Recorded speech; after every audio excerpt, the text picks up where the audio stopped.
Hello all C foundation students, business economics के scanner के साथ कंटिन्यू करते हैं। चैप्टर नंबर 5 के 104 क्वेश्चंस तक हम ऑलरेडी कंप्लीट कर चुके हैं।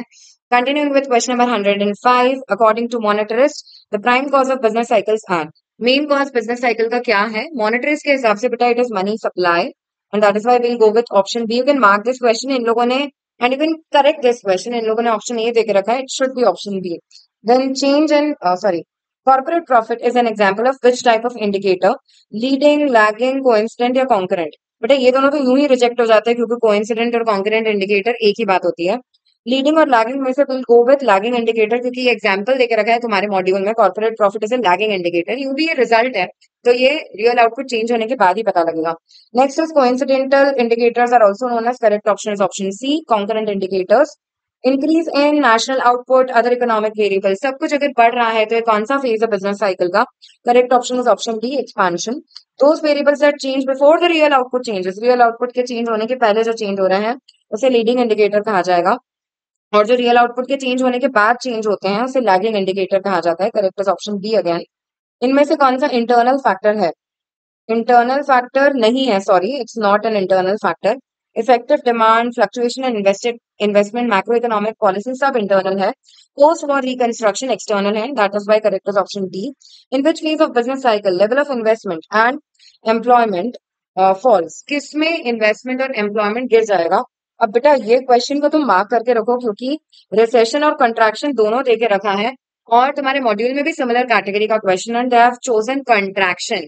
तो बेटा अब ये रटने वाली चीज हो जाएगी, हालांकि रिसेशन और कंट्रैक्शन का सेम मीनिंग है, बट इन दोनों ऑप्शन में से अगर एग्जाम में भी एक चूज करना पड़े तो we will be going with contraction. Okay, coming on to next 113, which of the following is not an example of lagging indicator?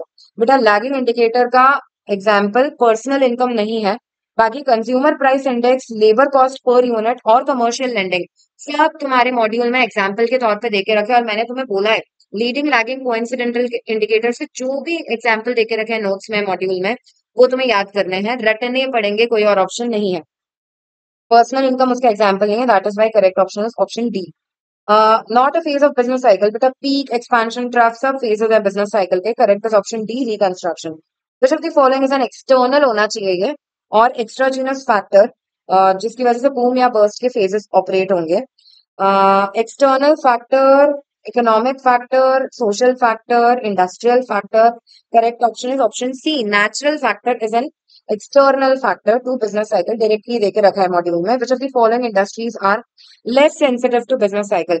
बेटा ऐसी सारी चीजें जो नेसेसिटी में आएंगी जनरली वो कम सेंसिटिव होंगे बिजनेस साइकिल के, in comparison to durable good industry. तो consumer good industry, durable consumer good industry, travel and tourism business, बेटा ये तो डेफिनेटली बिजनेस साइकिल के साथ जल्दी अफेक्ट होगा, क्योंकि अगर आपकी इकोनॉमी रिसेशन में है तो टूरिज्म सबसे पहले इम्पैक्ट में आ जाएगा। फूड ग्रेन प्रोसेसिंग इंडस्ट्रीज, बेटा food grain is a necessity, और ये बहुत कम सेंसिटिव होंगी तो बिजनेस साइकिल में कोई भी फेज चल रहा हो तो भी नेसेसिटी का डिमांड बहुत ज्यादा चेंज नहीं होता है। व्हाट इज या which is the feature of business cycle? इनमें से कौन सा फीचर है बिजनेस साइकिल का? परवेजिव होती है वो नेचर में, occurs in restrictive market economy, बेटा पहला ही ऑप्शन वैसे सही दिख रहा है, but we'll go through all. Periodical regularity, बेटा वो पीरियोडिकली ऑकर होती है बट रेगुलर नहीं होती है, हर स्पेसिफिक टाइम इंटरवल पे नहीं होती है business cycle. And it has same reasons नहीं, इनमें से सबसे appropriate option is option A. Business cycle का सबसे इंपॉर्टेंट फीचर ही वो है कि एक जगह से शुरू होती है और बाकी सारी जगह फैल जाती है। Which business cycle phases are collectively known as turning points? Turning points किसे बोलते हैं? एक्सट्रीम पॉइंट्स को, पीक को और ट्रफ को। तो correct answer would be option B, peak and trough. Involuntary unemployment zero किसमें होता है? एक्सपांशन के फेज में होता है, डायरेक्टली एक्सपांशन के फेज में देके रखा है ये point. A measurable economic factor that changes before the economy starts to follow a particular pattern, उसे लीडिंग इंडिकेटर बोला जाता है, जो पहले चेंज होता है before the real output changes. Then coming on to next, which of the following is not a feature of business cycle? Business cycle are contagious, ये तो सही है, और इंटरनेशनल कैरेक्टर में the duration of these business cycles will vary, absolutely correct, ये regular intervals पे नहीं होती है। द इंटेंसिटी ऑफ फ्लक्चुएशन भी वैरी करता है, ये भी बिल्कुल सही है। The length of such phase is definite, बेटा हर फेज का लेंथ डेफिनेट होगा क्या? नहीं, ये रेगुलर नहीं होती है, सेम इंटरवल्स पे नहीं होंगी, and that is my correct option is option D. Different phases of business cycle do not have the same length and severity. Absolutely correct, पहला ही ऑप्शन बिल्कुल सही है and that is why will go with option A. Expansion phase always last more than 10 years, ऐसा तो हमने कहीं नहीं पढ़ा, बिजनेस साइकिल में कोई ड्यूरेशन नहीं है। Last many years and difficult to get over, नहीं, ऐसा भी बिल्कुल नहीं है। कुछ इकोनॉमीज जल्दी रिकवर हो जाती है, कुछ इकोनॉमीज लेट रिकवर होती है। इसलिए correct option is option A. According to British economist Keynes, J M Keynes, John Maynard Keynes, what dash is the main cause of massive decline in income and employment during Great Depression? बेटा इसने तो mainly aggregate demand और expenditure की बात करी है पूरे time, ठीक है। तो correct option employment during Great Depression, it should be lower aggregate expenditure in the economy, that is option A, ठीक है। Coming on to 124th, that is new orders for plant and equipment. बेटा ये leading indicator होता है, directly देके रखा है तुम्हारे मॉड्यूल में। Which of the following is an external cause of business cycle? Effective demand, money supply, psychological factor सब इंटरनल होते हैं। Technology shock is external, directly given in module. What is not a feature of business cycle? ये contagious होती है, international होती है, तो है। ये डेफिनेट नहीं होती है, ठीक है, डेफिनेट पीरियड के लिए नहीं होती है, that is why correct is option B. Which of the following is not an internal cause of business cycle? Internal cause जो नहीं है, technological shock external, and that is why correct is option B. Coming on to next, XYZ is an advertisement agency. The future projects are closely related to the rate of economic growth. Then XYZ business referred to as, इसे कैसा बोला जाएगा?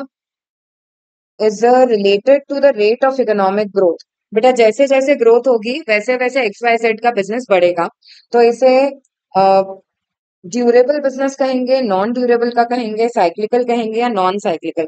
बेटा जो same direction में जाते हैं, जैसा कि इकोनॉमिक या बिजनेस साइकिल जा रही है, उसे साइक्लिकल बिजनेस कहा जाएगा, that is why correct is option C. बेटा the following is a type of coincident indicator. Coincidental indicator कौन सा है? Correct is option A, GDP, क्योंकि ये बाकी सारे तो फैक्टर्स देके रखे हैं, external factors to business cycles. Which of the following was not a part of reforms of 1991? Globalisation, liberalisation, privatisation? बेटा एलपीजी तीनों ही था, सोशलाइजेशन नहीं था, that's why correct is option D.